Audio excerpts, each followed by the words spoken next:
will rise up against him. The increase of his house will depart, and his goods will flow away.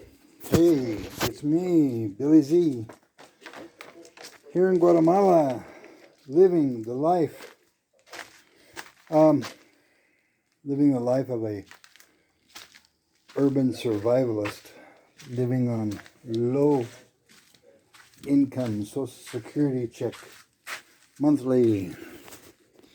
Here's my collection of plants with weeds growing out of the pots. I don't know what this is. I don't mind it though. It's a weed for sure, but it's okay. This is also a weed that I'm supposed to cut, people tell me, because it's a weed. This tree thing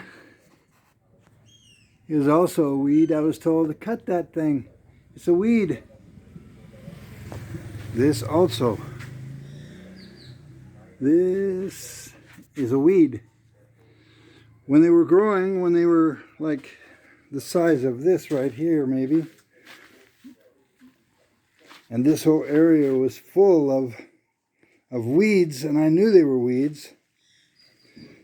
This one I decided to leave, to the dismay of friends. And this one,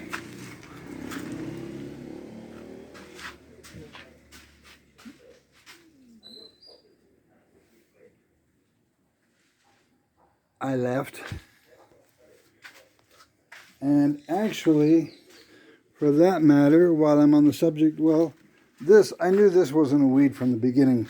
When it first started coming up, I knew that wasn't a weed because I recognized the tree. But also this tree behind this storage unit,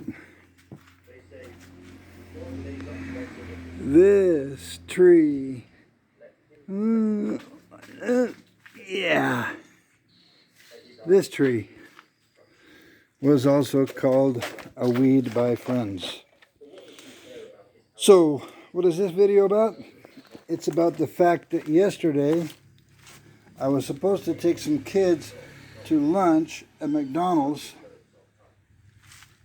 and this thing wouldn't start. So I made a few videos about that, and this is the end of that video, of those videos, that is. Finally, nothing I did cleaning the battery posts and cables and all that stuff worked. And actually in the process I broke one of the connectors, which I'll have to buy today. But I didn't know why it wouldn't start. I thought maybe I got something wet under the hood. But it was all a coinkydink, as my brother used to say. Coincidence that the same time the battery didn't start the car in the morning, when I turned it over, tried to turn it over, it turned over just a bit, and nothing more. So that's why I went about doing all the battery. The battery needed to be cleaned. That little problem helped me realize that the corrosion on the battery was, I'd never seen anything like that before. It was over the top. It was on another level.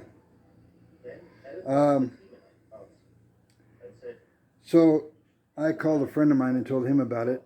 His name is Manuel, and he's actually the guy I bought this pickup from many years ago. Wow, 12 years ago, something like that. I've been driving this thing all that time. They're good running cars, really. 99 Ford Ranger, but they have electrical issues. Anyway, I digress. Manuel came over and went down inside here, under the hood, of course. Right down in here, he checked some wires out, and checked some wires out over there, and checked some wires out inside under the dash and checked the fuses, and when he got to fuse number 24, it was bad. And that just happened to be the starter fuse. We changed it and it starts. I'm amazed that I didn't think of that myself. Everything has a fuse. Every electrical thing has a fuse. And I know where the fuse box is, and I do things with the fuse box all the time because my windshield wipers won't stop. So I have to take the fuse out to make them stop. That's one of the electrical problems in the Ford Ranger. That and I think it's the seatbelt alarm or something that comes on whenever it feels like it. Those are the electrical problems. Anyway, Manuel fixed my car. Thank you, Manuel Antonio Perez Chivichon, mechanic extraordinaire of San Antonio, Aguascalientes, who fixed my pickup for me yesterday. Last night, actually. Then we sat down and had coffee and sweet bread. Sweet bread. I'm not going to try to explain what that is. Anyway, that's the end of this video.